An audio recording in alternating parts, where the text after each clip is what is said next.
Assalamualaikum warahmatullahi wabarakatuh.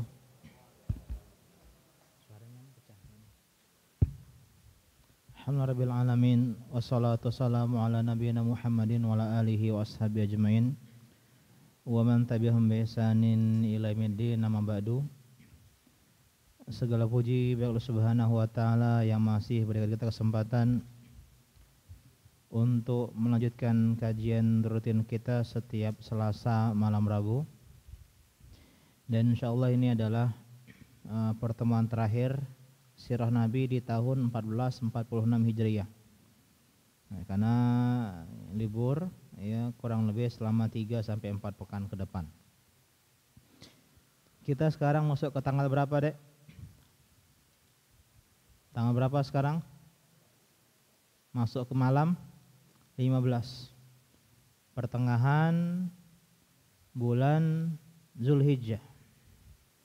Artinya sudah berlalu hari-hari terbaik. Yang kata Nabi SAW, min ayamin al-amalu salihu fihinna ahabu ilallah min hadil ayamil ashar. Tidak ada hari yang mana Allah Subhanahu wa taala lebih cintai amal-amal soleh di dalamnya dibandingkan dengan 10 hari pertama bulan Zulhijjah. Sudah meninggalkan kita. Ya, hari yang kita lalui dengan kelalaian, dengan biasa-biasa saja, tidak banyak perubahan amal soleh, terutama bagi santri-santri di 10 hari pertama bulan Zulhijjah. Bahkan di hari-hari yang kata Nabi, afdalul ayyami ilallah yaumun nahar wa yaumul qar. Hari yang paling afdal di sisi Allah Subhanahu wa taala adalah hari lebaran Idul Adha dan hari-hari qar. Itu tanggal 11 bulan Zulhijjah, bahkan hari-hari tasyrik. Hari-hari tasyrik pun berlalu dengan biasa-biasa saja. Bahkan untuk menyebut Allahu Akbar, lisan kita keluh, lisan kita kaku. Padahal zikir adalah amalan yang sangat besar keutamaannya. Bahkan dalam hadis dikatakan bisa mengalahkan berjihad, bisa mengalahkan bersedekah dengan emas dan perak. Kalau zikir saja kita lalai, habis sholat enggak zikir, ba'da sholat ya, zikir pagi petang enggak dijaga, zikir sebelum tidur enggak dijaga, doa-doa masuk WC, masuk rumah, masuk masjid tidak dijaga, maka alangkah meruginya kita. Karena dari amal-amal soleh yang sederhana saja, yang tidak membutuhkan fisik, tidak membutuhkan harta, maka kita meninggalkan hari-hari terbaik dengan penuh penyesalan. Dan kita tidak tahu tahun depan apakah berjumpa dengan hari-hari terbaik, hari-hari yang mohon kalau Allah Subhanahu wa taala perkenankan kita bertemu dengan hari-hari tersebut, jangan sampai berlalu biasa-biasa saja. Ya, hari-hari yang kata Sa'id ibn Jubair ibnu Abbas gaspol, mentok amal solehnya di hari-hari tersebut. Hari-hari yang mana para ulama begitu agungkan, maka jangan sampai begitu saja berlewat untuk kesekian kalinya.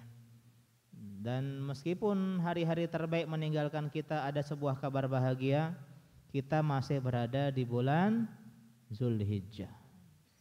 Kita masih ada di bulan salah satu dari 4 bulan haram yang Allah lipat gandakan amal solehnya. Jadi meskipun kelas meeting ya, meskipun kita banyak olahraga, tolong amal ibadahnya tetap dijaga.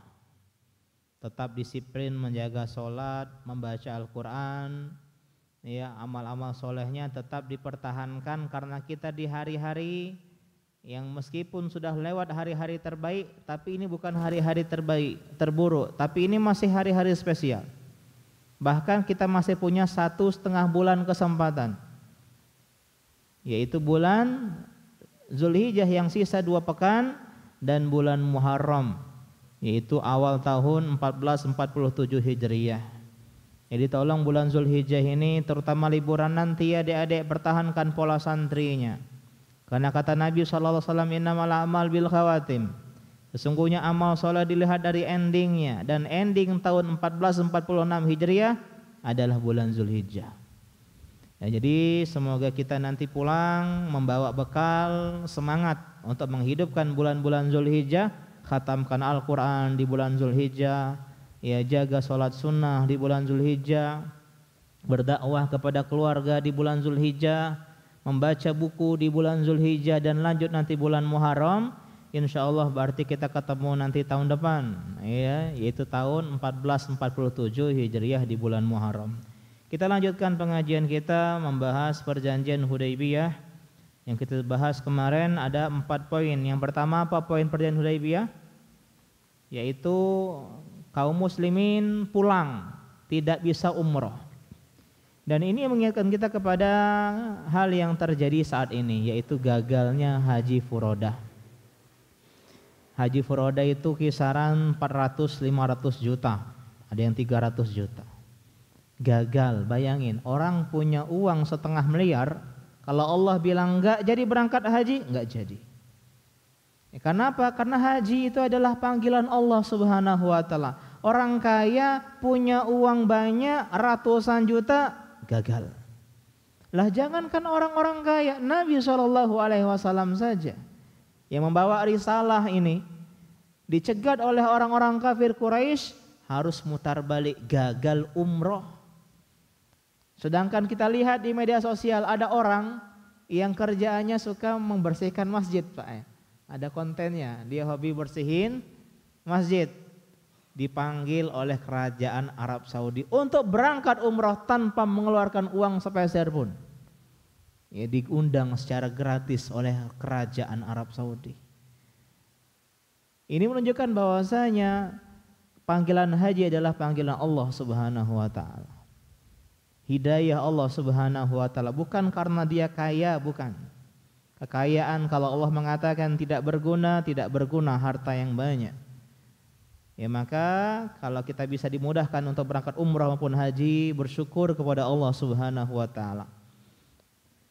Dan kita doakan semoga orang-orang yang haji mendapatkan haji yang mabrur, ya, haji yang laisa lahul jaza ilal, apa kata Nabi, al-hajjul mabrur laisa lahul jaza ilal jannah. Haji mabrur tidak ada balasan baginya kecuali surga Allah Subhanahu wa taala. Raja'a kayaumin waladatu ummuh, dia akan pulang dari haji seperti dia keluar dari perut ibundanya dalam keadaan suci, tidak membawa dosa sedikit pun. Dan di antara tanda haji yang mabrur adalah menjadi pribadi yang lebih baik sepulang dari haji. Ya, semoga Allah mudahkan jamaah haji bisa pulang dengan selamat dan dapatkan haji yang mabrur. Amin ya rabbal alamin. Yang kedua apa? Setelah Nabi berangkat gagal umrohnya tahun depan, umratul qadha. Poin yang kedua adalah gencatan senjata. Selama berapa tahun?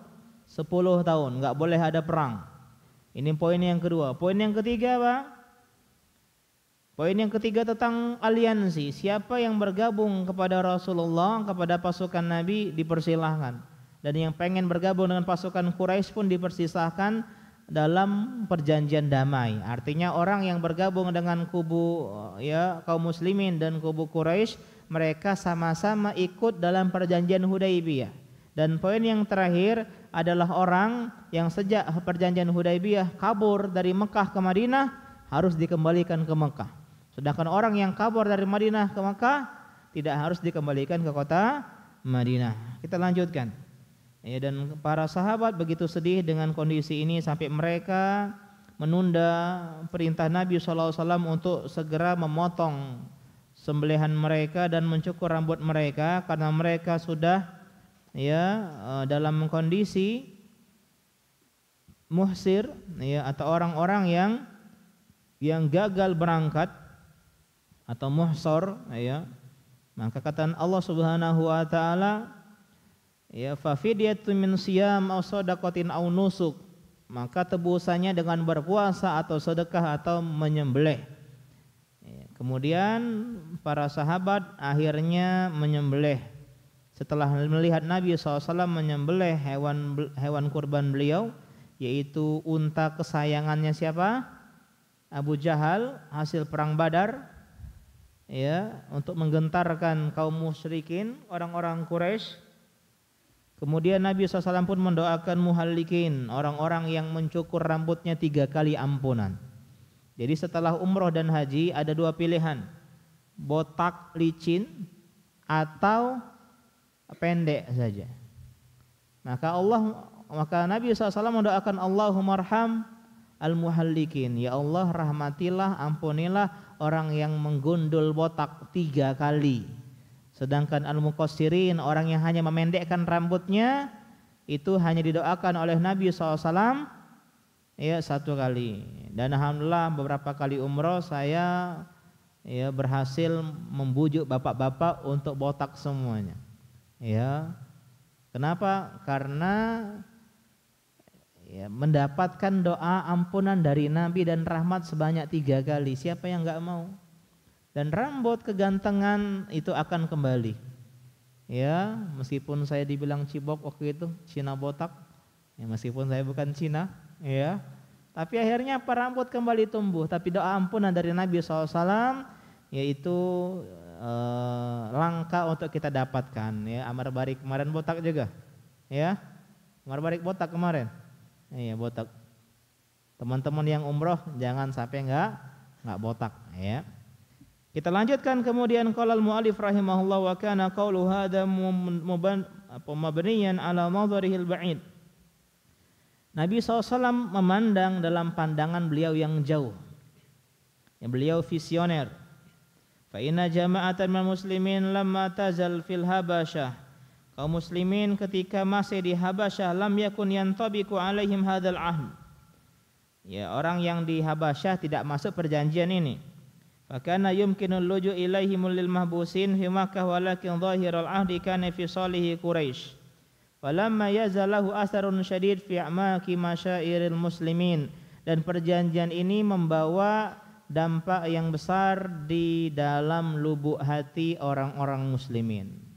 Para sahabat masih tidak rela dengan perjanjian damai Hudaybiyah karena ini ya tidak adil kepada kaum muslimin. Ada seorang sahabat yang terkenal dengan ya kekuatannya dan harga diri dan wibawanya, yaitu Umar ibn Khattab radhiyallahu anhu. Hatta jaa Umar ibn Khattab, Umar tidak terima dengan keputusan Nabi SAW. Dan beliau datang kepada Nabi Rasulullah dalam kondisi yang sedang sangat bersedih, dalam kondisi yang sangat terpukul.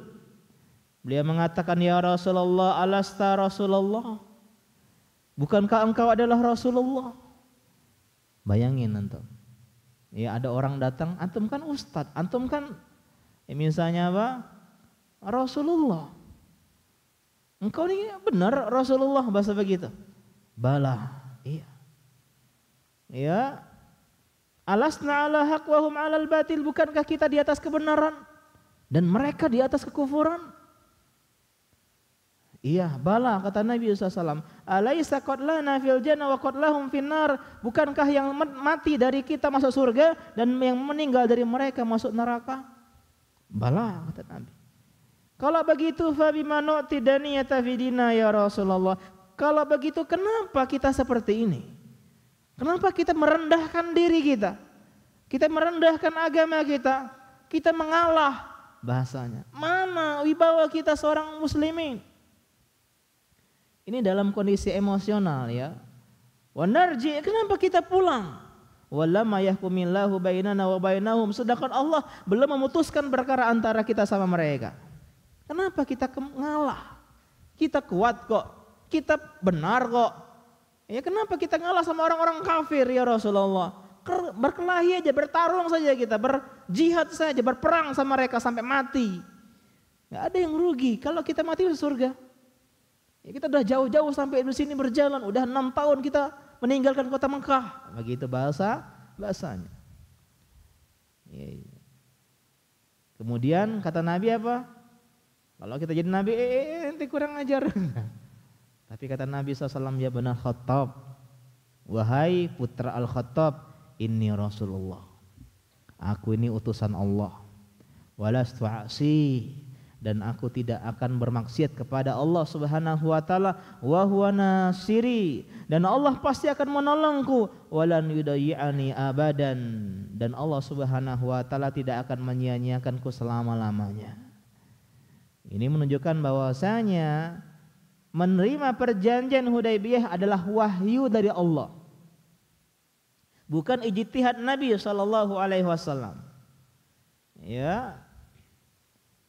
Dan Umar masih belum terima. Suman talaqa Umar mutaghayyidan. Umar menemui Abu Bakar As-Siddiq ila Abi Bakar dalam kondisi emosional, dalam kondisi tidak terima. Kenapa kita begini? Kenapa kita mengalah berdamai dengan orang-orang musuh Allah ini? Ini kan menunjukkan Umar ibn Khattab emang orangnya tegas. Kemudian apa kata Nabi sallallahu alaihi wasallam Abu Bakar Siddiq? Maqala li Rasulillah. Beliau mengatakan persis dengan yang dikatakan oleh Nabi. Masya Allah ini. Ya, orang kalau udah kenal dekat itu omongan kadang sama. Ya.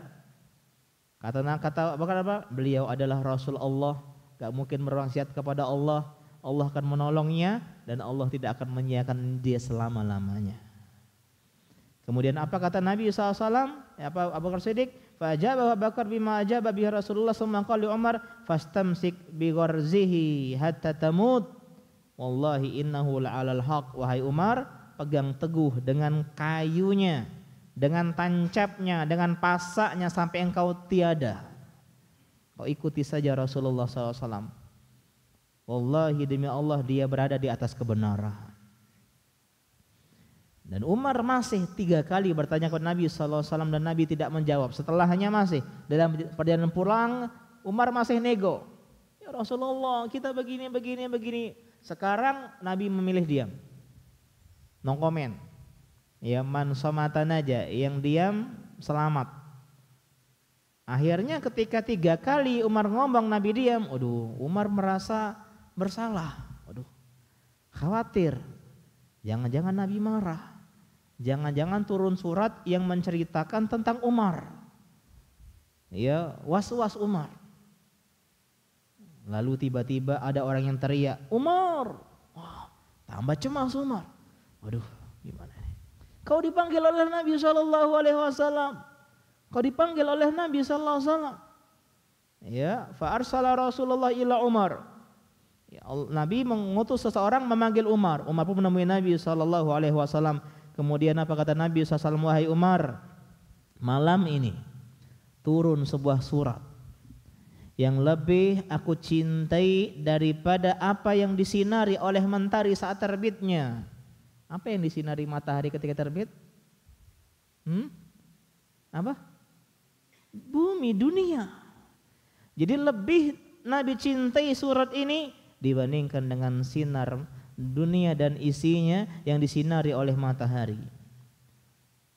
Summa anzalallahu ta'ala inna fatahna laka fatham mubina. Sesungguhnya kami telah karuniakan kepada engkau wahai Muhammad fathan mubina, penaklukan yang nyata, kemenangan yang nyata. Liyaghfirallaka ma taqaddama min zanbika wa ma ta'akhkhar, agar Allah memberikan ampunan kepadamu wahai Muhammad atas dosamu yang telah lalu dan dosamu yang akan datang. Perhatikan, dosa yang akan datang ini khusus Nabi SAW kecuali di puasa Arafah. Maka bersyukurlah teman-teman yang kemarin yang berpuasa Arafah. Dan saya husnuzon meskipun gak lihat ya, karena kalian liburan. Ya, saya berbaik sangka santri-santri Al-Madinah tidak ada yang gak puasa. Ya, kalaupun karena gak puasa insya Allah karena sakit. Ya, iltamis lahu uzron, berikan uzur. Atau lagi safar. Kemudian wa yutimma ni'matahu 'alaika wa yahdiyaka siratal mustaqima, dan menyempurnakan nikmat Allah atas engkau, menunjukimu ke jalan yang lurus. Wa yansurakallahu nasran aziza, dan agar Allah menolongmu dengan pertolongan yang besar. huwallazi anzalas sakinata fi qulubil mu'minin. Insyaallah. Dialah yang menurunkan ketenangan di hati-hati orang beriman. Ya, jadi ketenangan itu hanya ada dari apa yang Allah turunkan. Ustadz, kenapa hati saya sedang galau, risau? Baca Quran. Buka Al-Quran kau baca. Dengan tadabbur ayat-ayatnya. Liyazdadu imanam ma'imanihim. Agar menambah keimanan di atas keimanan orang-orang yang beriman. Jadi perjanjian Hudaybiyah ini untuk menambah keimanan. Allah mengatakan meskipun gencatan senjata 10 tahun, Allah bilang udah dekat penaklukan yang nyata. Artinya sebentar lagi Makkah akan ditaklukkan. Walillahi junudus samawati wal ard wa kana Allahu aliman hakima. Dan milik Allah lah semua tentara langit dan bumi, dan Allah Maha mengetahui lagi Maha bijaksana. Liyudkhilal mu'minina wal mu'minati jannat, dan agar Allah memasukkan orang yang beriman, laki-laki dan perempuan, ke dalam surga. Tajri min tahtihal anhar, yang sungai-sungai mengalir di bawahnya. Disebutkan oleh para ulama, sungai-sungai di surga mengalir tanpa paret. Artinya ya, bumi atau padang mahsyar, padang surga itu rata dan sungai mengalir di atasnya. Kalau kita kan ada paretnya, sungai Kelekar, sungai Lematang, sungai Musi, ya ada cekungannya. Sedangkan sungai di surga mengalir di atas tanah yang rata. Saking indahnya, antum bayangin sendiri. Ya mungkin AI pun belum bikin seperti itu. Ya. Wa yukaffiru anhum sayiatihim, dan agar Allah Subhanahu wa taala menghapus dosa-dosa mereka, dosa-dosa orang-orang yang beriman. Wa kana dzalika 'indallahi fawzan 'azima, dan itu adalah sebuah keuntungan yang besar. Ketika Umar mendengar surat ini sampai selesai, fa aqra'ahu iyyah fa qala ya Rasulullah, afathunhu, benarkah ini penaklukan Makkah? Qala na'am, iya. Fatabat nafsuhu faraja'a, Umar pun menyesal. Dan Umar pun bertobat kepada Allah Subhanahu wa taala. Summa nadima Umar.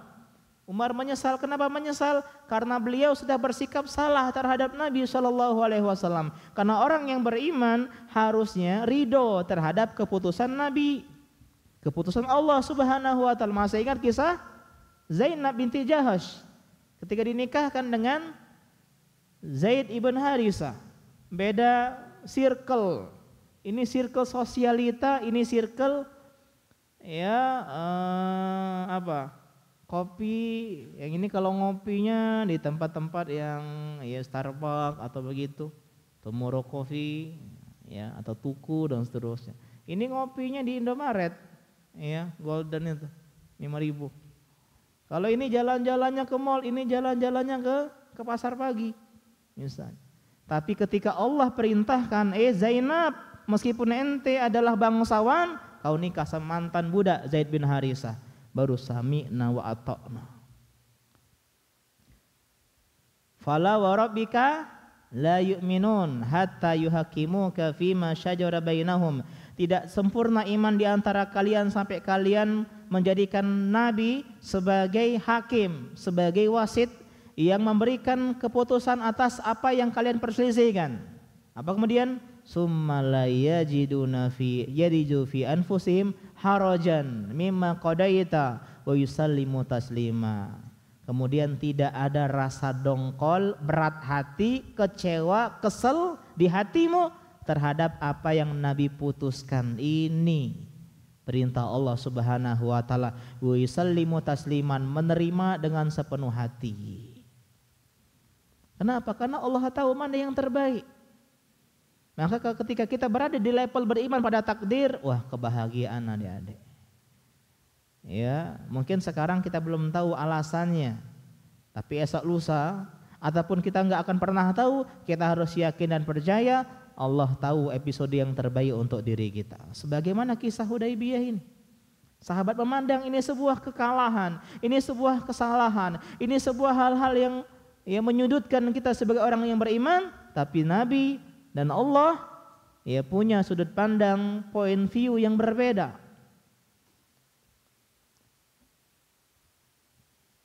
Orang yang kalau terjebak macet, dia akan mengeluh, kenapa ini macet? Gitu.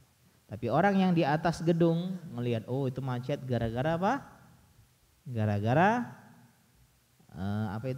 ada kecelakaan. Dia bisa melihat apa yang tidak bisa dilihat oleh orang. Kalau kita misalnya cuma terbatas melihat di belakang truk, kita nggak tahu apa yang di depan, akan lemah kita. Tapi kalau kita misalnya punya kaca spion yang bisa ke depan, atau misalnya kita videoin sebelah sini, kita ngelihat oh ini kosong begini. Kita lebih mudah bertindak nyalip ketika kita tahu jalan di depan kosong, gitu kan? Kenapa? Point of view-nya lebih luas. Jadi kadang bahagia itu soal sudut pandang. Umar memandang kekalahan, kita ngalah, kita hina, kita diremehkan, kita dikucilkan, kan? Sedangkan Nabi SAW memandang ini berarti kesempatan emas untuk berdakwah ke yang lain. Quraisy sedang berdamai dengan kita. Sebagaimana kisah seorang ibu yang punya 2 anak, satunya penjual es, yang satunya ojek payung. Gitu. Ketika musim panas dia sedih ibu ini. Dia teringat dengan si penjual ojek payungnya. Waduh musim panas, musim kemarau nggak laku anak saya. Kasihan banget si tukang ojek payung. Ketika musim dingin dia teringat dengan anaknya yang penjual es. Ya Allah nih musim hujan. Ya kasihan anak saya yang jual es nggak laku musim hujan beli es. Tapi kalau dia mengubah sudut pandang, ketika musim kemarau, alhamdulillah anak yang jual es laris manis. Musim hujan, alhamdulillah anak yang jual ojek payung, jasa ojek payung, laris manis, dia akan bahagia. Orang yang beriman tidak hanya lihat masalah, tapi hikmah di balik itu. Inna ma'al usri yusra. Bukan di balik, sebagian kita kan sesungguhnya di balik kesulitan ada kemudahan, bukan di balik, ma'a itu bersama. Ketika Allah turunkan kesulitan, Allah turunkan kemudahan. Tapi kita ini manusia hanya fokus kepada kesusahan, problemnya. Padahal Allah turunkan bersama dengan solusinya. Di antara solusi terbaik adalah menerima takdir Allah Subhanahu wa ta'ala. Akhirnya Umar bertobat, alama farata minhu, karena sikap beliau yang berlebihan. Fa'amila li ajlihi a'malan, maka beliau sejak saat itu beramal dengan amalan soleh yang luar biasa. Lam yazal yatasaddaq wa yasum yusolli, berbanyak sedekah, berbanyak puasa, berbanyak salat, wa yatik, berbanyak membebaskan budak, hatta rajal khair, sampai beliau berharap kebaikan. Dan inilah sikap tobat yang sebenarnya. Tobat bukan berarti dia berhenti dari dosanya. Tapi tobat adalah selain berhenti dari dosa, menjadi pribadi yang lebih banyak amal solehnya. Misalnya dulu orang ini sering masbuk sholatnya, dia berbuat sebuah dosa, dia tobat, kemudian dia nggak pernah masbuk lagi kecuali cuma 1-2 kali. Orang ini nggak pernah baca Quran kecuali cuma 1-2 halaman. Kemudian dia kadang-kadang baca, kadang-kadang enggak. Berbuat dosa, kemudian Allah tegur dia dari dosanya, dia bertobat. Kemudian dia baca Qur'annya sehari minimal 1 juz, bisa mungkin 2-3 juz. Orang nggak pernah berpuasa sunnah, puasa cuma Ramadan tok. Ketika bertobat bukan hanya meninggalkan dosa, dia puasa Senin Kamis, bahkan puasa Ayyamul Bid, bahkan puasa Daud. Begitu prinsip tobat yang sebenarnya. Kemudian apa? Kemudian kita lanjutkan, ada sedikit kejadian-kejadian yang terjadi, dan inilah diantara sebab turunnya surat Al-Fatah. Dan para ulama mengatakan perjanjian Hudaybiyah ini mendekati keutamaannya perang Badar. Jadi orang berbangga-bangga dengan perang Badar boleh, tapi mereka juga layak dan pantas berbangga-bangga dengan perang atau perjanjian Hudaybiyah atau Bai'at Ridwan. Dan banyak beberapa kisah terjadi di Hudaybiyah ini, diantaranya adalah ketika itu turun hujan yang lebat ketika muslimin berada di tenda-tenda. Kemudian Nabi mengatakan kepada muazin, "Shallu fi rihalikum." Ini terjadi di Hudaybiyah. Jadi disunahkan bagi muazin ketika hujan lebat menambahkan di dalam ucapannya adalah shallu fi rihalikum, atau shallu fi rihal boleh, atau shallu fi buyutikum. Boleh setelah azan, boleh setelah hayya 'alas shalah, boleh menggantikan hayya 'alas shalah bagi menurut sebagian pendapat para ulama. Nah, jadi Nabi memerintahkan sahabat enggak sholat jamaah ketika itu karena hujan yang deras. Ya, artinya rihalikum di tempat-tempat kalian, artinya di tenda-tenda kalian, sehingga sahabat sholatnya di tenda-tenda mereka tanpa berjamaah secara banyak, mungkin berjamaah di tendanya. Subuh harinya Nabi mengatakan kisah yang pernah kita sering bahas di kitab Tauhid apa? Mutirna, ya. Pagi ini kata Nabi apa? Ada orang beriman dan ada orang yang kafir. Siapa yang beriman? Yang beriman adalah yang mengatakan mutirna bi fadlillah. Ini sunnah yang terlupakan. Doa setelah turun hujan, mutirna bi fadlillah. Itu kita diberikan hujan karena karunia Allah Subhanahu wa taala. Sedangkan orang-orang yang kafir mengatakan apa? Mutirna bi nau'ikada. Wah, kita dikasih hujan nih gara-gara bintang anu nih. Gara-gara bintang itu. Ya, padahal yang menurunkan hujan adalah Allah Subhanahu wa taala. Ada puisi judulnya Hujan Bulan Juni. Ya, saya dulu waktu kuliah suka baca-baca buku sastra. Di antaranya adalah karya Saparji, Pak Saparji. Ya, beliau punya puisi Hujan Bulan Juni. Dan beliau juga yang membuat puisi Aku Mencintaimu Dengan Sederhana, ya. Seperti kayu, apa itu? Saya lupa. Intinya itu terkenal. Apa arti hujan bulan Juni, adik-adik? Bulan Juni itu bulan kemarau, tapi bisa jadi turun hujan. Karena hujan tidak ditakdirkan, karena kemarau, karena musim, karena Oktober, November, Desember, tapi karena karunia Allah Subhanahu wa taala. Bisa jadi Juni, Juli, Agustus musim kemarau turun hujan. Bisa jadi Desember, Januari musim hujan enggak turun hujan. Semua takdir Allah Subhanahu wa taala. Dan sepulang dari Hudaybiyah ini para sahabat kecapean dan kelelahan. Bilal, tolong ente ronda malam. Ya, kita mau istirahat. Wah, Bilal ronda malam sambil begini-begini. Akhirnya Bilal bin Rabah ketiduran. Akhirnya semua sahabat termasuk Nabi Sallallahu alaihi wasallam ketiduran, enggak sholat subuh pada waktunya. Mereka bangun gara-gara sinar terik matahari. Waduh, kesiangan kita ini. Oh, Bilal gitu ya. Yang mana Bilal kayak? Ya, Bilal nih asalnya. Bukan Bilal niscaya, bukan ya. Iya. Bilal ketiduran ya Rasulullah. Akhirnya mereka sholat ketika matahari sudah terbit. Ya, dan ini enggak masalah karena ketiduran, bukan sengaja. Udah dengar azan, ya udah dibangun temannya, ya tapi langsung lanjut, ya lanjut Bismika Allahumma amutu wa ahya, bangunnya jam 7, jam 8, maka ini namanya apa? Lalai, dan hendaklah dia bertobat kepada Allah Subhanahu wa taala. Dan di perjalanan pulang para sahabat mengeluhkan kehausan karena persediaan air tipis. Karena Hudaybiyah kita bahas kemarin tempat yang sedikit airnya.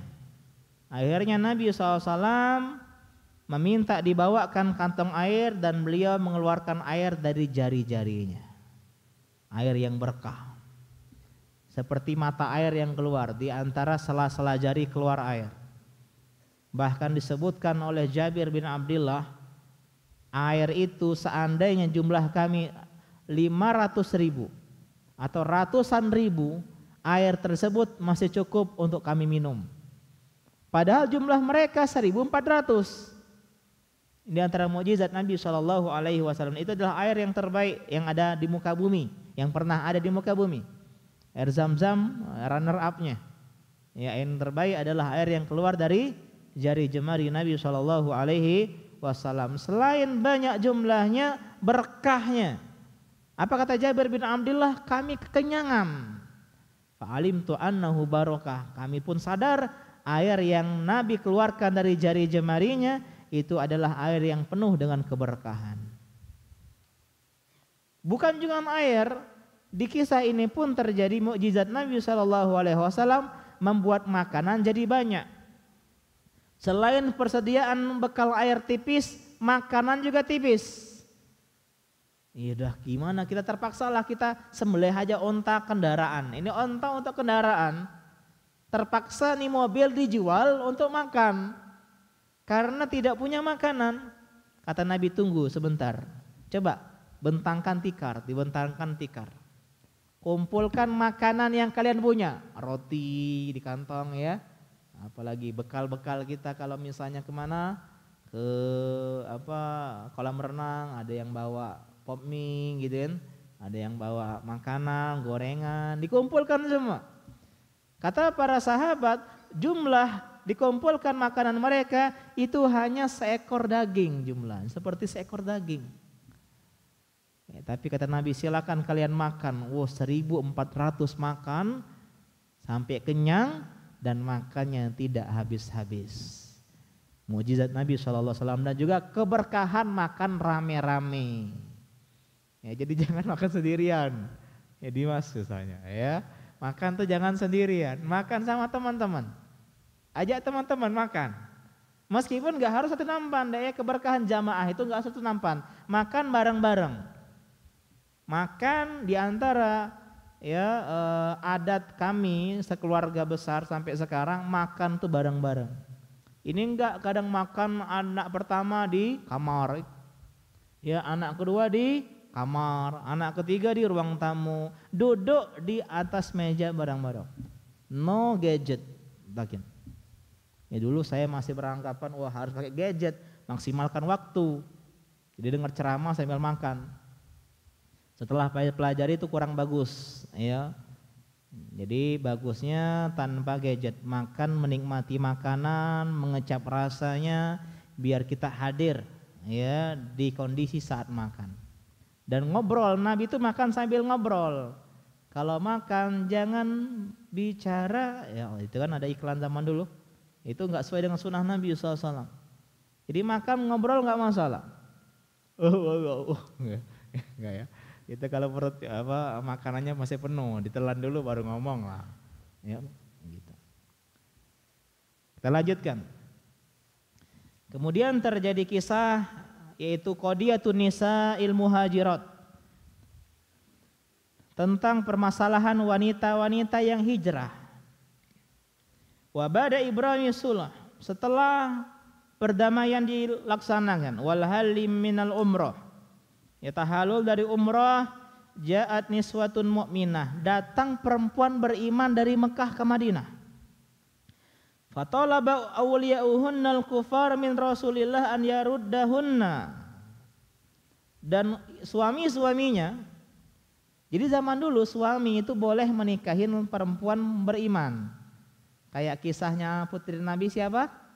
Zainab dengan Abul As, ya masih ingat kisahnya kita bahas. Di awal Islam boleh perempuan nikah beda agama yang beriman dengan laki-laki kafir sampai terjadi perjanjian Hudaybiyahin. Nah, ketika itu kabur emak-emaknya dari Mekah ke Madinah, nggak mau bersuamikan orang-orang ya kafir. Maksud dalam arti nggak mau dia tinggal bersama suaminya. Suaminya nyusul yang mencari bojo-bojonya yang kabur ini kepada Nabi SAW. Famtana'a an dzalika, karena peraturannya apa? Yang kabur dari Mekah ke Madinah dipulangkan ke Mekah. Tapi Nabi enggak mau. Apa kata Nabi? Oh itu kan lelaki. Ya enggak? Perjanjian Hudaybiyah itu perjanjian para lelaki, para pasukan perang. Perempuan enggak masuk dalam perjanjian. Bidalil annahunna lam yadkhulna fil ahdi, apa dasar beliau tidak masuk dalam perjanjian? Ini ijtihad Nabi, dan Allah membenarkan ijtihad Nabi dengan menurunkan surat yang dibaca imam kita, ya. Agung subuh tadi. Surat apa dek subuh tadi? Hah? Al-Mumtahanah, betul, ayat ke-10. Allah mengatakan, ya ayyuhalladzina amanu, wahai orang beriman, idza ja'akumul mu'minatu muhajiratin famtahinuhunna. Kalau mereka datang, wanita beriman hijrah dari Mekah ke Madinah, jangan terima dulu. Uji mereka. Mumtahanah artinya wanita yang diuji. Kasih soal ujian. Apa yang diuji? Keimanannya, benar enggak kau beriman? Fa in alimtumuhunna mu'minat, kalau kalian tahu keimanan mereka, wah benar ujiannya. Sebutkan rukun iman gitu ya. Ya, sebutkan poin rukun iman kepada malaikat, beriman dengan adanya malaikat, beriman dengan nama malaikat, dengan sifat malaikat, dengan tugas malaikat, contreng gitu enggak ya. Enggak tahu ujinya gimana. Ada yang mengatakan ujiannya dengan akhir surat Al-Mumtahanah untuk bertauhid, tidak mencuri, tidak membunuh, tidak berdusta dan seterusnya. Kalau emang mereka beriman, fala tarji'uhunna ilal kufar, jangan kau kembalikan kepada orang-orang kafir, suami-suami mereka. Lahunna hilul lahum walahum yahiluna lahun, mereka tidak halal untuk suaminya sebagaimana suami mereka tidak halal untuk mereka. Wa atuhum ma anfaqu, berikanlah mereka mahar, kembalikan mahar yang telah diberikan oleh suami mereka. Khulu, ya, mengembalikan mahar atau memberikan sebuah pemberian. Boleh mahar, boleh lebih, boleh kurang, yang penting setuju. Tapi kalau dalam kisah ini bukan khulu tapi fasakh pernikahan, dipisah pernikahannya. Wala junaha alaikum an tankihuhunna idza ataitumuhunna ujurahun, dan enggak masalah bagi kalian orang beriman menikahi mereka. Ya, asal kalian berikan mahar. Jadi ini sudah ya berpisah dengan suaminya, nah kita nikahi boleh. Wala tumsiku bi'isamil kawafir, dan janganlah kalian berpegang teguh dengan tali pernikahan dengan perempuan-perempuan kafir. Fahurimal mu'minat alal kufar wal kafirat alal mu'minin. Sejak saat itu wanita beriman diharamkan menikah dengan laki-laki kafir, dan laki-laki beriman diharamkan menikah dengan wanita kafir. Jadi dulu boleh adik-adik ya pernikahan beda agama di awal Islam. Jadi ada tahapannya. Yang pertama apa tahapannya? Boleh. Zainab Abul As menikah.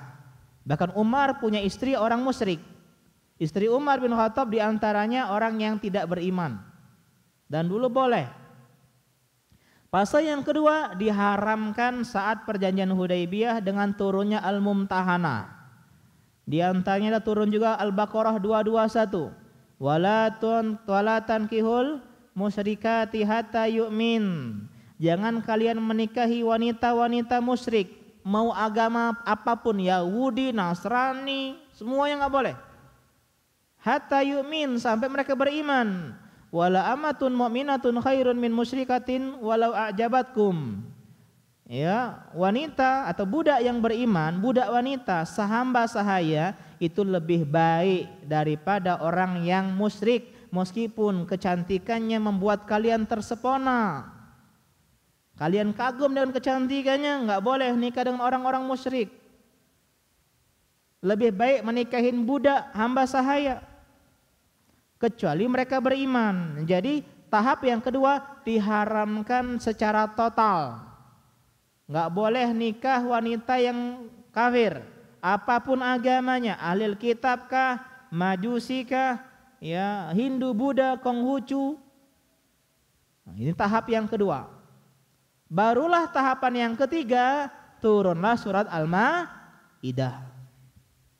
Al-yawma uhilla lakumut thayyibat wa ta'amul ladzina utul kitaba hillul lakum wa ta'amukum hillul lahum. Dihalalkan hari ini makanan yang baik dan juga sembelihan ahli kitab. Kita pergi ke Amerika, beli ayam potong di sana, boleh. Kita pergi ke Eropa, orang-orang Nasrani makan ayam potong di sana, halal. Yang bahaya, pergi ke Korea, pergi ke Jepang atau Thailand, yang di sana bukan Nasrani, maka dipastikan harus halal sembelihan ayamnya. Hukum asalnya makanan di Jepang, makanan di Korea, makanan di Thailand, makanan di Vietnam, ya di Jepang terutama yang membantai kita malam ini, nah, ya, itu nggak boleh. Kecuali makanya nggak terlalu salah pembeli ayam widuran, nggak salah, karena ayam orang beriman kan Indonesia, beli ayam nggak usah nanya. Tapi bagi kita penjual ayam, kalau ternyata minyaknya minyak babi, harus tampilkan logo non halal. Hukum asal ayam itu halal. Kalau pakai minyak babi dijelaskan ini adalah ayam goreng non halal. Kalau jualan babi nggak usah pakai non halal. Jual babi, babi panggang rica-rica, non halal, jelas nggak usah pakai non halal. Kadang ini bilang, oh ini masa harus dibikin non halal? Ya nanti jualan babi non halal, jualan guguk rica-rica non halal, sate guguk misalnya, sate anjing misalnya, atau misalnya sate tikus. Atau misalnya minuman keras, itu udah jelas haram, nggak usah pakai logo haram juga orang udah tahu. Tapi kalau kita jualan produk halal tapi pakai sesuatu yang haram, dijelaskan ini adalah ayam goreng non halal. Kemudian Allah lanjutkan, wal muhsanatu minal mu'minat wal muhsanatu minal ladzina utul kitaba min qablikum idza ataitumuhunna ujurahun. Begitu juga halal menikahi wanita ahlil kitab Yahudi dan Nasrani dengan syarat muhsanat, yang menjaga kehormatan, yang tidak berzina. Sedangkan zaman sekarang orang muslim aja waliyazubillah banyak berzina, apalagi ahlul kitab, ya enggak? Nasrani Yahudi. Makanya meskipun boleh, tetap tinggalkan menikahin wanita ahlul kitab. Ya, karena syarat sini apa? Muhsanat. Wanita ahlul kitab meskipun enggak berjilbab, ya namanya ahlul kitab enggak mungkin berjilbab ya. Enggak berjilbab tapi dia yang menjaga kehormatan. Ya, dia tidak berzina dan kita pun harus memberikan mas kawin kepada mereka. Wallahu taala a'lam. Tapi meskipun boleh secara hukum, yang kenapa nyari yang ahlul kitab? Wanita muslimah banyak yang soleha dan menjaga diri, yang layak untuk dijaga kehormatannya dengan cara dinikahi. Demikian, kita dengarkan azan dulu. Subhanaka, wassalamualaikum warahmatullahi wabarakatuh.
Alhamdulillah, salatu wassalamu ala alihi wa ashabihi wala haula wala quwwata illa billah.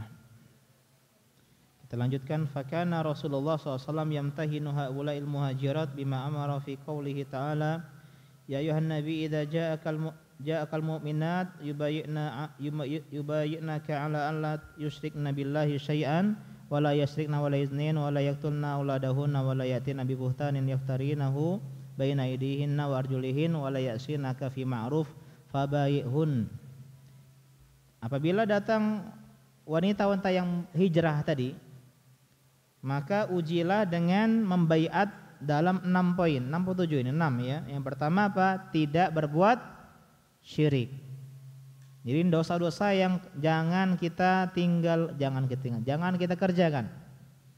Ya, yang pertama adalah jangan berbuat kesyirikan. Yang kedua wala yastrik, jangan mencuri. Ini santri sering jatuh di sini. Ya, jangan mencuri. Kalau berbuat kesyirikan, apalagi murtad, tidak halal kehidupannya, dibunuh. Wala yastrikna, yang mencuri dipotong tangannya. Yang ketiga wala yaznin, jangan berzina. Orang yang berzina sudah menikah, tidak halal hidupnya. Ya, maka dibunuh, dirajam, dilempari batu sampai mati. Yang bujang ya dicambuk 100 kali, diasingkan selama setahun. Ya, jangan berzina. Ya, dan zina berasal dari pacaran. Jadi jangan pacaran adik-adik. Yang keempat wala yaqtulna auladahun, jangan membunuh. Ya, apalagi anak sendiri. Kenapa orang membunuh anak sendiri? Takut miskin. Padahal yang ngasih rezeki bukan orang tua tapi Allah Subhanahu wa taala. Yang kelima wala yatina bi buhtan, jangan menuduh orang, bohong terhadap orang, membesar-besarkan berita. Ya, dan yang keenam jangan memaksiati Nabi dalam perkara ma'ruf. Insyaallah kita enggak berbuat syirik, kita enggak membunuh, enggak berzina. Nah, yang susah ini mencuri dan bohong. Iya apa ya? Di antara dosa besar santri dan kita semua adalah mencuri dan berbohong. Maka tolong yang pernah mencuri bertobat kepada Allah adik-adik, meskipun cuma gorengan di kantin. Kalau kalian butuh uang, bilang sama Ustadz. Ustadz, aku pengen duit Ustadz. Ya dah, angkat galon. Nah, gitu. Ini 5.000. Daripada mencuri. Ini cuci motor dulu ya, dikasih 5.000. Nah, itu. Belajar bahwasanya no free lunch, tidak ada makan siang gratis. Kalau pengen uang, kasih sesuatu. Nanti saya terapkan ini dalam untuk anak-anak ketika sudah SD. Jadi mereka nggak dapat uang jajan, mereka dapat uang jajan kalau sudah dapat sesuatu. Misalnya dia nijein badan abi, ya dapat 1.000. Buang sampah dapat 1.000. Biar dia sadar uang itu ya didapatkan dengan perjuangan. Kalau orang dikasih tanpa effort, ini akhirnya apa? Akhirnya dia tidak menghargai sebuah kerja keras. Uang jajan hilang langsung kasih. Ya Bapak, kamu kalau pengen uang jajan kamu harus membaca Quran 1 hari 1 juz gitu. Ustaz, berarti enggak ikhlas. Ya enggak apa-apa awalnya. Lama-lama apa? Jadi punya habit baca Al-Quran. Ini tiap bulan dikasih, nilainya jelek tetap dikasih. Akhirnya apa? Anak bermudah-mudahan, tidak punya sesuatu yang diperjuangkan. Meskipun ini enggak harus seperti itu ya. Ini cuma kebijakan finansial saja. Kalau pengen HP ini, anak pengen sepeda, hafalin dulu juz amma, hafal sudah juz amma. Tambah lagi targetnya, hatamkan Iqra 6. Ya. Lancar baca tulis begitu. Baru nanti dibeliin sepeda ketika SD. Ya, jadi ada targetnya. Jadi tolong adik-adik jangan mencuri, yang kedua jangan bohong. Meskipun awalnya kita dihukum oleh ustadz, tapi orang yang jujur bisa aja kita bohong, enggak, bukan aku ustadz yang mencuri, bukan aku ustadz. Mungkin kita bisa menipu dunia. Ya tapi jujurlah sama Allah, Allah akan perbaiki diri kita. Iya Ustaz, saya salah, saya yang merusak barang itu misalnya. Ya saya memang yang mukul teman Ustaz. Itu. Mungkin dihukum tapi orang respect dan hormat, ini anak santri jujur. Ya. Kita lanjutkan. Fabayyihunna, kalau mereka sudah mau memenuhi 6 syarat tadi, maka bayatlah mereka, wastaghfir lahunallah, mintakanlah ampunan kepada Allah untuk mereka, innallaha ghafurur rahim. Faman aqarat bihadhi syurut qala laha qad bayatuki kalaman duna musafahah wa lam yakun yarudduhun wa talaqal muslimuna azwajahunal kafirat wa farraqu bainal muslimati wa azwajihinnal kufar. Akhirnya Nabi membayat mereka tanpa sentuhan tangan, hanya ucapan saja, ya, karena tidak halal seorang laki-laki menyentuh wanita yang bukan mahram. Nah, sejak saat itu orang-orang muslim menceraikan istri-istri mereka yang kafir, dan wanita yang muslim pisah dengan suami mereka yang kafir. Di tahun ke-6 Hijriah nikah beda agama dihapuskan. Lanjut, dukhulu Khuza'ah fi ahdil muslimin, masuknya Khuza'ah di perjanjian kaum muslimin.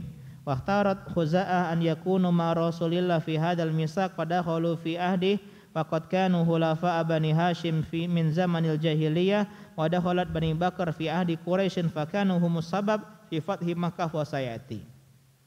Ada dua kabilah, Bani Khuza'ah dan Bani Bakar. Mereka ini bertengkar. Ketika perjanjian Hudaibiyah, Bani Khuza'ah beraliansi dengan Nabi dan kaum muslimin, dan Bani Bakar bergabung dengan aliansi orang-orang Quraisy Mekah. Kenapa kita bahas ini? Karena kisah ini nanti berkaitan dengan kenapa ditaklukkannya kota Mekah. Ya, antara Bani Khuza'ah yang emang dekat dengan Bani Hashim ya sejak zaman jahiliyah, dan Bani Bakar yang bergabung dengan Bani Quraisy. Kita lanjutkan sedikit, saya mohon izin ya, 1 paragraf atau 2 paragraf lagi biar pas nanti tahun baru, tahun depan 1447 kita mulai di bab yang baru. Halu qadiyatil mustad'afin. Adik-adik masih ingat 4 perjanjian tadi, mana yang paling merugikan kaum muslimin? Poin keempat. Ingat kata Nabi sama Abu Jandal, Allah akan berikan jalan keluar, sabar. Dan ternyata jalan keluarnya dalam hitungan beberapa waktu. Luar biasa. Amal muslimun al-mu'azzabun fi Makkah fanfalata minhum rajulun ismuhu Abu Basir. Orang-orang Islam yang disiksa di kota Mekah, seorang dari mereka berhasil kabur, yang dikenal dengan Abu Basir. Nama Abu Basir ini adalah Utsbah bin Asid dari Bani Saqib. Kabur dia. Wajah ilal Madinah, dan dia datang ke kota Madinah menemui Nabi. Orang-orang Quraisy, Akhnas ibn Syuraik, ya dari Bani Saqib juga, sekutunya Bani Zuhrah, nama aslinya Ubay bin Syuraik. Tapi dijuluki Akhnas, Akhnas artinya menahan, menangguhkan. Karena Akhnas inilah sekutu Bani Zuhrah yang memulangkan Bani Zuhrah dari perang Badar. Masih ingat perang Badar awalnya berapa? 1000. Ada yang bilang 1.300 musuh, ya. Kemudian Bani Zuhrah pulang 300, tinggal 1.000. Ada yang bilang 1.000 kurang 300, jadi nggak ikut perang ya, yang nggak ikut perang pulang. Jadi tinggal 1.000. Bukan orang-orang munafik yang membelot di perang Uhud, ini perang Badar. Jadi Bani Zuhrah nggak ikut perang Badar. Yang memulangkannya adalah Akhnas bin Syuraik. Dia utus 2 orang, arsalat Quraisyun rajulaini ilan Nabi, ke Madinah liyaruddahu, untuk mengembalikan Abu Basir sesuai dengan perjanjian. Datanglah 2 orang ini, dan Nabi menepati janji, faraddahu, meskipun ia tidak sampai hati, sudahlah bismillah, tepati janji. Abu Basir pulang ke Mekah bersama 2 orang ini. Falamma nazala bi Zulhulaifah, ketika mereka singgah di Zulhulaifah, enggak jauh dari Madinah, Abu Basir memuji pedang seseorang. Wih, bagus nih pedang kau nih. Iyalah, mantap pedang aku ini. Ya terbukti lah, banyak orang kebunuh dengan pedang ini. Wih, mantap nih katanya. Coba pinjam dulu, aku nak megangnya. Laju lah. Pas dipegangnya jebret. Faqatala sahibai faqatala ahadahuma. Abu Basir membunuh salah satu dari pengawal atau utusan orang-orang Quraisy. Wa farul akhar, ketika ngelihat temannya dibunuh, kabur temannya ini. Ya, dia kabur hatta taha ilal nabi, ke Madinah menemui Nabi. Ya Rasulullah, ya Muhammad Rasulullah, ya Muhammad, kutila sahibi wa inilah maktul. Ya Muhammad, kawan aku dibunuh Abu Basir, aku pula nak dibunuh dia. Ya, datanglah Abu Basir, wajah Abu Basir, fazajarahun Nabi ya ingkari celah perbuatannya, tapi Abu Basir bilang apa? Allah telah menyelamatkanku, katanya. Ya. Kemudian apa? Kemudian akhirnya fa'arafa annahu yarudduhu ilaihim. Abu Basir tahu Nabi orangnya menepati janji, mau mengembalikan Abu Basir ke Mekah. Akhirnya daripada dia ke Mekah, enak dia kabur. Fa kharaja hatta ata sifal bahri. Dia pun kabur ke dekat Laut Merah di Siful Bahar. Fanfalata Abu Jandal falahiqa bihi. Abu Jandal pun keluar dari Mekah, nyusul. Ya, Abu Jandal yang kemarin itu, yang dipukul ayahnya Suhail bin Amr, bergabung dengan kelompok Abu Basir. Keluar lagi dari Mekah orang Islam yang disiksa. Keluar lagi 1, 2, 3, 4, 5 sampai 70 bergabung menjadi komplotan Abu Basir CS. Hatta jitama'at minhum jama'ah. Ya, la yakhruj rajulun min Quraisyin qad aslama illa lahiqa bihi. Setiap orang yang kabur dari Mekah kan dia tahu enggak boleh perjanjiannya ke Madinah. Kami enggak ke Madinah. Kami di tengah-tengah. Kami bikin kelompok baru. Ya, dan akhadat taridu kulla irin li Quraisyin tahruju ila Syam. Dan mereka 70 orang ini mencegat kafilah dagang orang-orang Quraisy yang mau ke Syam. Ya, karena Madinah kan di atas Mekah gitu kan ya. Jadi orang kalau pengen ke Mekah ngelewati situ dicegatnya. Oh, Abu Basir ini apa? Dia pintar. Dia melemahkan ekonomi orang-orang Quraisy. Kan damai? Enggak, dia enggak masuk perjanjian kok. Yang damai itu adalah Madinah dan Mekah. Kami independen gitu loh. Ya, kami adalah Mu'tazilah ya. Baina manzilatain kalau gitu ya. Antara dua kelompok. Enggak ikut kubu Muhammad dan kubu Quraisy. Maka kami boleh dong menyerang berperang melawan orang-orang kafir begitu. Ini ijtihadnya Abu Basir. Ya, fatahjumu 'alaiha ta'khud amwalaha, diserang mereka orang-orang Quraisy kafilah dagangnya, dirampok, diambil hartanya. Akhirnya melihat itu orang-orang Quraisy, waduh bahaya ini Abu Basir CS ini. Asarat Quraisyun ilan Nabi, dia utus orang ke Madinah nemuin Nabi, tunashiduhullaha warrahim, minta tolong dengan sangat, memelas, memohon, menyebut nama Allah dan Rahim, silaturahmi di antara kita. Tolong dong an yastaqdimahum ilal Madinah, kau biarkan saja komplotan tadi ke kota Madinah, biar dia tidak mencegat kafilah dagang kami. Faman atahu fahuwa amin, yang datang kepada Nabi aman. Akhirnya orang-orang Quraisy dengan sendirinya menghapus perjanjian nomor 4 dalam perjanjian Hudaibiyah. Yang mau dari pergi Mekah ke Madinah, monggo. Enggak harus dikembalikan ke kota Madinah. Luar biasa. Awalnya kita merasa ini dikucilkan, tapi Allah Maha tahu adik-adik. Ya, kita merendahkan agama kita kata Umar, tapi ternyata ya, dalam hitungan waktu Allah menyelamatkan kaum muslimin.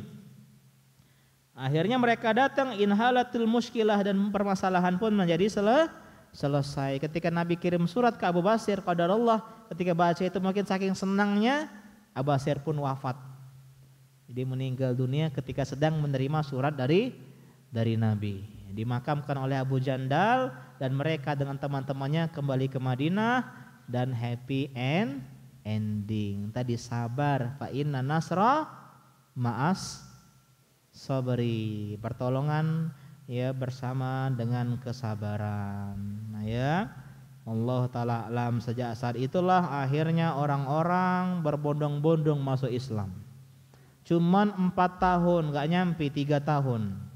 8, 9, 10, 11 ya, 11 sedikit, 3 tahun, tapi yang masuk Islam mengalahkan dakwah Nabi selama 19 tahun. 13 tahun di Mekah, 6 tahun di Madinah, kalah jumlahnya dengan yang masuk Islam di 3 tahun terakhir. Ini dalil bahwasanya Nabi visioner tadi. Karena Nabi berdamai tadi, Nabi fokus untuk mendakwahin orang-orang sekitar Arab ini. Karena musuh bebuyutan sudah damai. Inilah yang namanya fathan mubina, kemenangan yang nyata. Bahkan Mekah mengirimkan belahan hatinya yang berharga, potongan jiwanya yang berharga, Khalid ibn Walid, Amr bin As, Utsman bin Talhah, para panglima-panglima komandan besar orang-orang Mekah datang ke Madinah dalam kondisi masuk Islam. Inilah terkadang sesuatu yang kita anggap itu jelek dalam pandangan kita, Allah memberikan hikmah yang besar. Maka janganlah kita mencela takdir Allah Subhanahu wa taala. Wa asa an takrahu syai'an wa huwa khairun lakum. Bisa jadi kalian membenci sesuatu padahal itu yang terbaik bagi Allah Subhanahu wa taala untuk kalian. Apa ending ayatnya? Wallahu ya'lamu wa antum la ta'lamun. Allah tahu episode terbaik seperti apa untuk diri kita, sedangkan kita manusia biasa tidak tahu yang mana yang terbaik untuk diri kita. Demikian pengajian kita pada malam hari ini ya, dan sepertinya tidak ada pertanyaan ya, karena hatinya sudah di kelas meeting dan di rumah ya. Selamat liburan adik-adik ya, dan tolong jangan lupa jaga pola santri, tetap belajar agama, dengar pengajian baik offline maupun online, kemudian baca Quran, berbakti pada orang tua, tolong detox media sosial, batasi penggunaan gadgetnya ya, nikmati hidup yang nyata. Demikian kita akhiri. Subhanaka Allahumma wa bihamdika asyhadu an la ilaha illa anta astaghfiruka wa atubu ilaik. Wassalamualaikum warahmatullahi wabarakatuh.